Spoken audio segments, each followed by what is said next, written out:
terrified of inviting him, okay? He finds it painful, and he finds the no's to be something that are just tremendously painful, and he sees the business, he loves the business, he gets the business, and so how many of you guys are like that? If you're like that, will you stand up? If inviting scares you, if inviting makes you afraid, if inviting sometimes just is, you don't wake up to, okay, cool.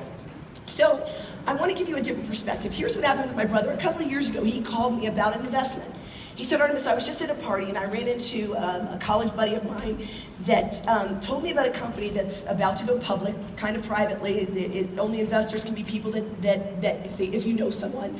And so he called me and he said, look, I'm going to send you the information. I think this is worth doing. And he said, I'm going to invest a couple $100,000. And he said, I think you should seriously look at this. He said, I'm going to send you the information. I'm going to give you my friend's number. If you have any questions, call him. And so I looked at the information. I decided to invest about $60,000 or $70,000 myself. And Jonathan never thought twice about it. Now, when we talk about this business, he says to me, I don't know what to say. And he's really afraid to do it. So I said, Jonathan, I'm perplexed. The process of inviting is really simple, and it's very much like what you did with me. I said, you felt totally comfortable for $50,000 or a couple $100,000 to call me and say, here's the information, here's the guy to call, I think you should do it. But for $1,000, you're terrified of the same process. Here's the information, here's someone to call, just go for it. So this was very intriguing to me, so I want to share with you guys something. The gentleman who started IBM, his name was Thomas Watson, and he spoke at Harvard one time. And a gentleman who was a freshman came up to him afterwards and said, would you tell me the secret of success? I find the two questions that Thomas Watson asked this young man to be intriguing, and now I know why he asked them. He said, do you really want to know? And you would think that when people ask a question, they want to know the answer, but how many of you guys try to coach some people and you know that's not true? Okay, so the second question he said is, if I tell you, will you commit to do it? Ooh, it's getting heavy now. So this young man said yes to both, and here's my invitation to you. First of all, I understand that everything about this business is how we represent it to ourselves. Absolutely everything is about how we're going to represent every part of this business to ourselves. So I want to give you an easier, more fun way to think about inviting. And I want to know up front, if I do that, will you guys promise to do it? Yes. What was that? Yes. Okay, so at the very end then, I'm going to tell you how to really create that kind of ease, as well as telling you what the ease is. So Thomas Watson said to this young man, the answer to your question is double your failure rate. Of course, you can begin to see that that's not really the answer that most people are expecting in something like that. So as a new person, you've got to really be coachable, and you guys all hear that from the start. But before I even start the topic, I've got to ask you to think about this possibility. Are you willing to be coachable to this point? To relinquish your point of view voluntarily to those of us who have more experience and proven results in the area that you want to excel? I want you guys to think about that, because that's a different understanding when you really realize, listen, we know your point of view because we were there. So we don't want to argue with you guys as new people, because as a new person, it's like you can see only down the street. And so you're describing what you can see down the street. You can see the houses, you can see the front yards, you can see how many cars are parked. But somebody in a helicopter can tell you about the city and can tell you that people have pools in their backyard. And, people go, no, there's no pools. I don't see any of that. I don't see that view. And so as a coach, we want to say, listen, your point of view is correct, but I would like you to relinquish that voluntarily because I'm seeing something different. Does that make sense? Okay, after we've been in the business a long time, we've got a spacecraft view. So when you're starting your business, you get to Ruby and you're thinking, I got it down now. This is almost like the teenage time. I got it, I don't need you. And you're like, okay, hold on a second. Because there's a lot to learn in this business. So you just want to really realize that, again, when you get in that perspective, we really don't want to argue. We know your point of view is correct from your point of view, but the only way for us to take you faster, which is the number one people say, is for you to relinquish voluntarily. Does that make sense? So I recently, just this morning, was having a conversation, and somebody was saying that Dr. Ben and I seem like we have an easier time or are smarter or something at, being able to take concepts and integrate them. And I said, I don't think that Dr. Ben and I are smarter. I looked at Dr. Ben, I said, you don't mind me telling him that, do you? And he said, no, he doesn't mind us getting the cat out of the bag. I said, I think the difference between Dr. Ben and I and many people is just that when we hear a concept from someone who is more advanced in their experience than we are, we then wrestle ourselves to the ground on that concept. We don't wrestle with whether or not we're going to adopt the concept. We just take that to go, okay, Nathan's been in the business twice as long, he just said. And had 54 people on that trip, he said. And then we try and figure out how to wrestle our own thinking. It's not that we have any different, harder, easier time. We have the same process you have. We just spend no time arguing about the concept. Does that make sense? So that's really another really powerful thing. So as far as inviting, here's my hallucination. I think that people make inviting very difficult for two reasons, and I want to know if you think this might be true. I shared this for the first time in Houston, and Charlie said, would you share this again? So here's what I said. I said, I think people make inviting scary because they think inviting is more than just that. I want you to know that inviting is not follow-up, and inviting is not presenting, and inviting is not answering questions. Inviting is just inviting. Write that down. Inviting is just inviting. Because if you borrow any of the rest of those components that you have to know any of that, guess what? You don't invite, right? I can't invite till I can present. I can't invite till I can answer that question. No, wait. Inviting is just inviting.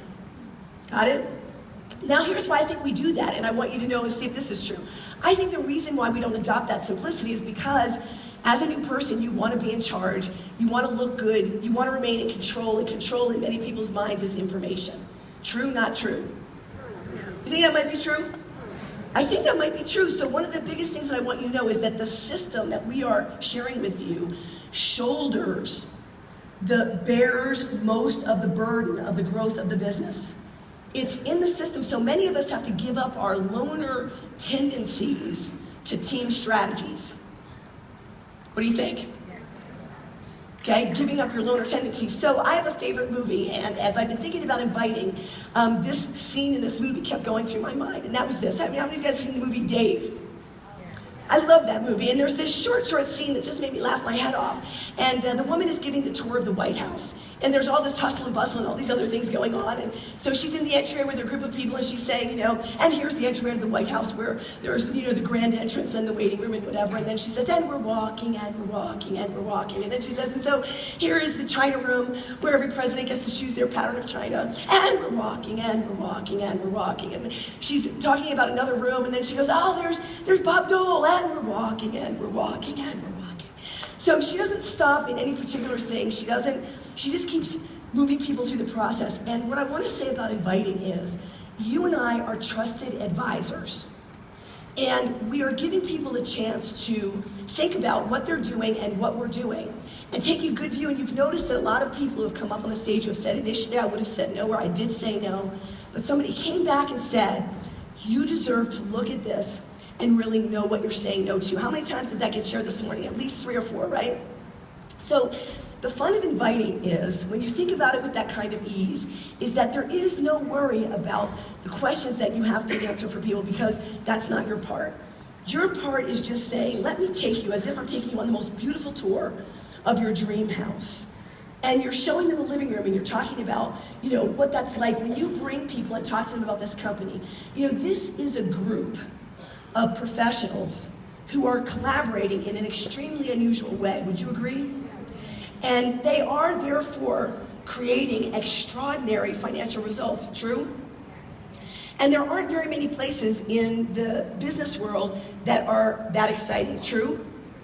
And if I was being really conservative, I would say at least 50% of the people that you and I know and don't know have had their incomes pushed in at least half in the last 10 years.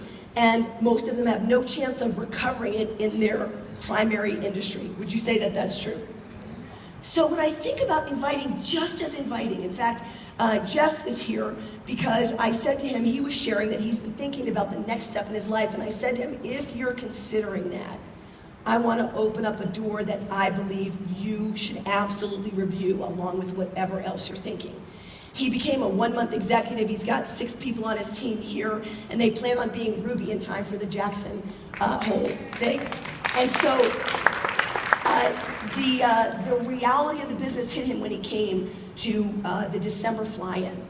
And so instead of thinking that I had to bear everything, even though I could, I knew that I wanted to take him on this lovely, incredible tour. So I brought him to a regional. And then I introduced him to a lot of people. And then I said, I think you should come to Provo, and I think you should meet people. And I had the ease of knowing that basically the system will speak to him in all the things that are in place, because here is someone who's already thinking about their career. And so I just think of myself and you as trusted advisors. You know, think about it. Why don't you come here and let me introduce you to a couple of my partners. Let me introduce you to Bill. Let me introduce you to Karen. This is what 3 ways are all about. Let me tell you about Jeff Mack and what I've learned from him. Let me share with you what some of the partnerships are like. And we're walking, and we're walking, and we're walking. And then let me share with you a little bit about our products and what's happening in that vein. And, you know, the confirmation of that on the Discovery Channel. And we're walking, and we're walking, and we're walking. And then, you know, I want to tell you a little bit about our corporate partners who have won so many awards, and the personal fact that basically you're not even thinking about coming to work for New Skin. What I'm really talking to you about is New Skin working for you. And we're walking, and we're walking, and we're walking.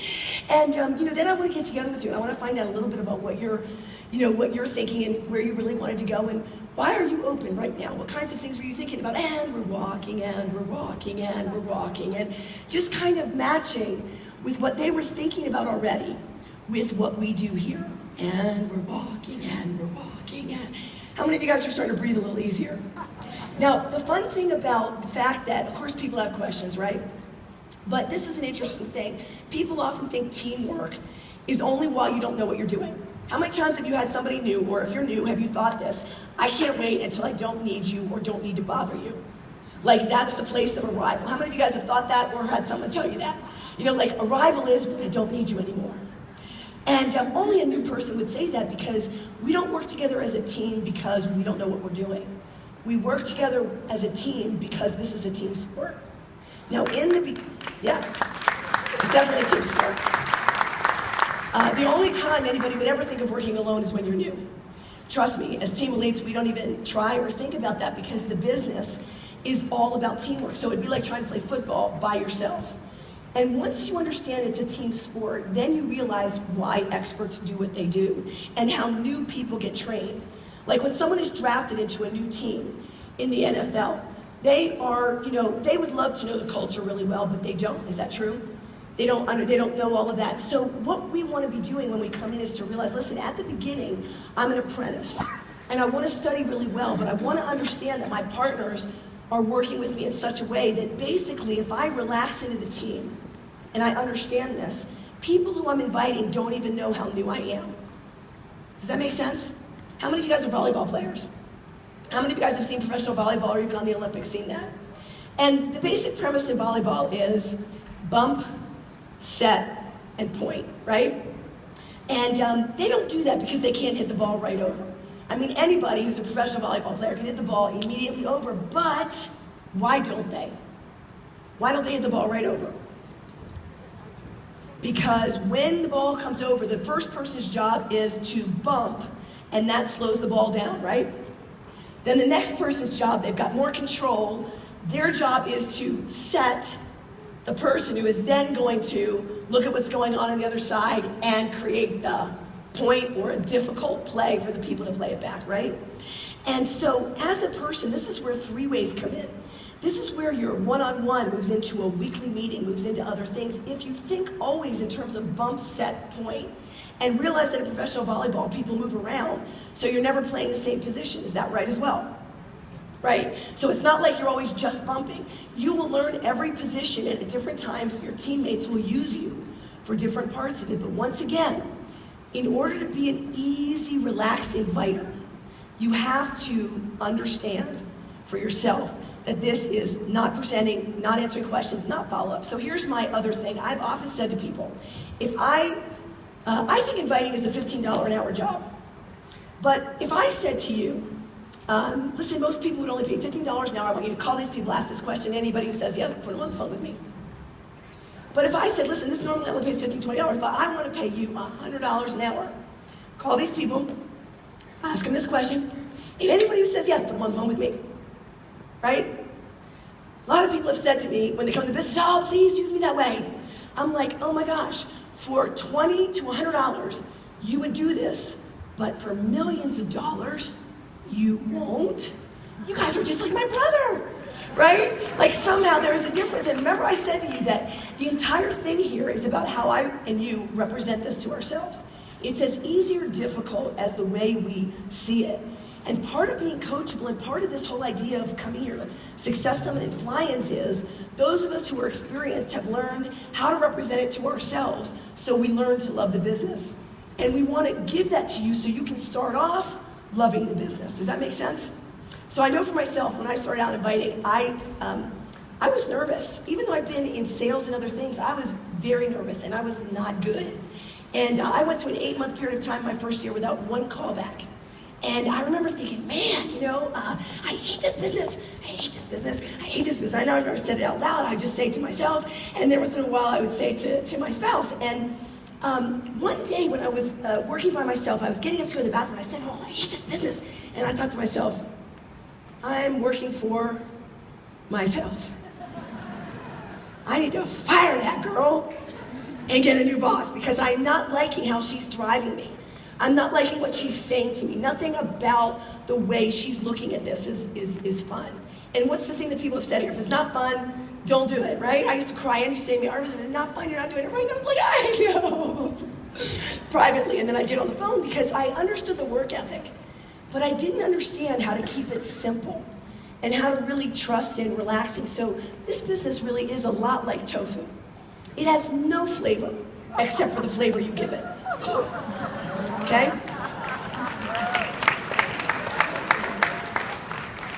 All right, and so, when you look at it that way and you realize, okay, one of the things I said to myself when I really was ready to understand, listen, nobody else is going to torture themselves for a good cause.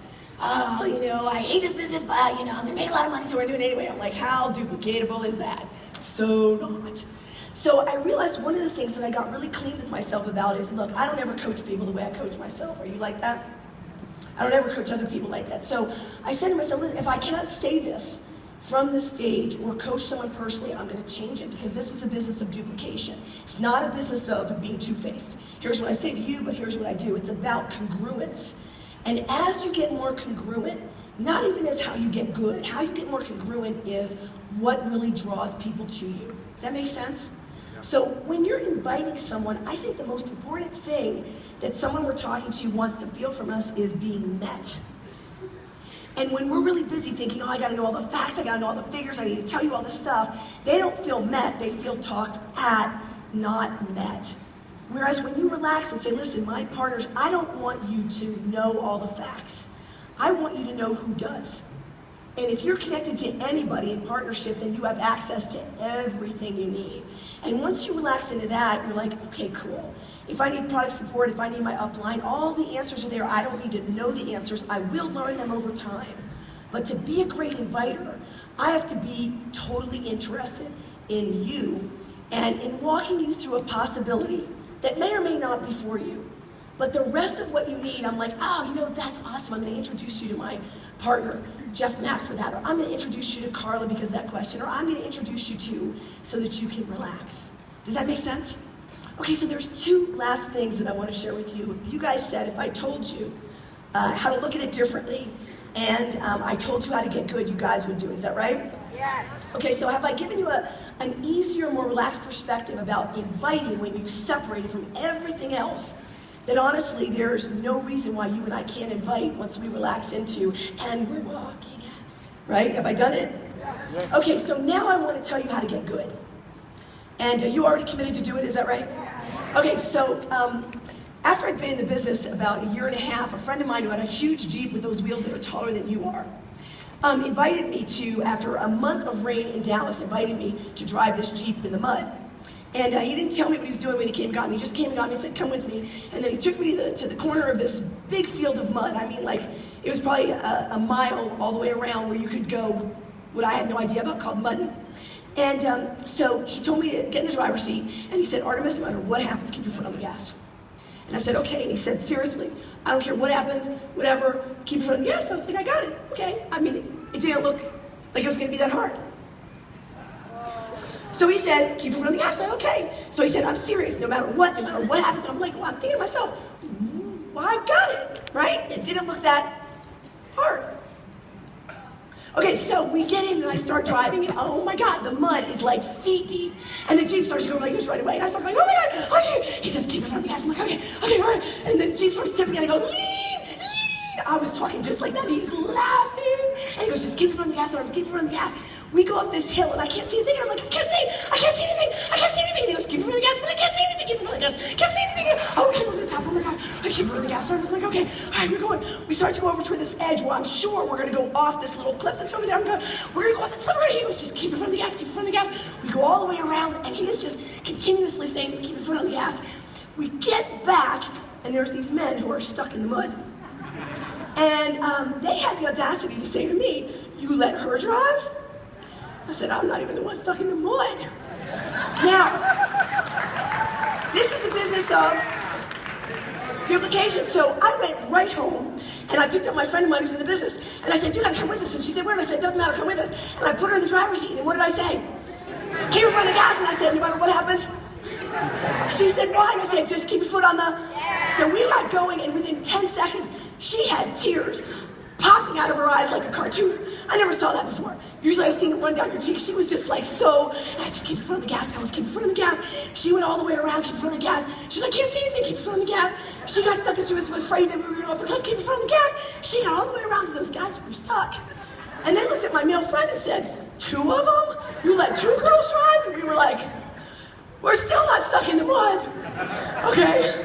So, you know, the key thing that I want to share with you is it's worth it, no matter what, to develop your skills, to build traction in something that changes lives.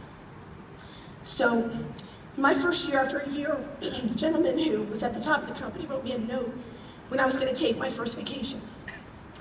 I was going on something that we had said we were going to do when I was in high school. When we all got married, we'd take our husbands and go on this trip. And I was the holdout. So we went on this vacation, and here's the message he sent me. I had 45 people in my first 2 years that signed up and did not even choose to show up. I became a 3-week executive. I didn't think it was going to be that hard. But you know, no one followed until the 2-year mark when I realized what we really do. We don't do it for you. We show you how to do it, and you've got to have your own initiative to make it happen. So he sent me this message, and he said, Artemis, think about all the people that have touched your life so far in New Skin, and ultimately the lifestyle that this is going to lead to. I want you to think about this trip that you're taking now, and being able to live like that 365 days a year. I also want you to think about having all your best friends with you all the time, and never having to be anywhere again. Now imagine how many thousands of lives you will touch and set free, because you had the courage to stick it out. The valleys that you go through in this business are nothing compared to the joy and the fabulous people that it brings into your life. Then we all get to pass this fabulous lifestyle down generations after generation, and this is the only lifestyle that some people's children and grandchildren will ever know. You will save lives, finances, and marriages halfway around the world for decades to come, and you will never know how many people that this actually made a better life for them. It is so much bigger than you even know now. And we're walking, and we're walking, and we're walking. So you guys need to promise that you'll keep your foot on the... Yeah. Thank you so much, and have an awesome success.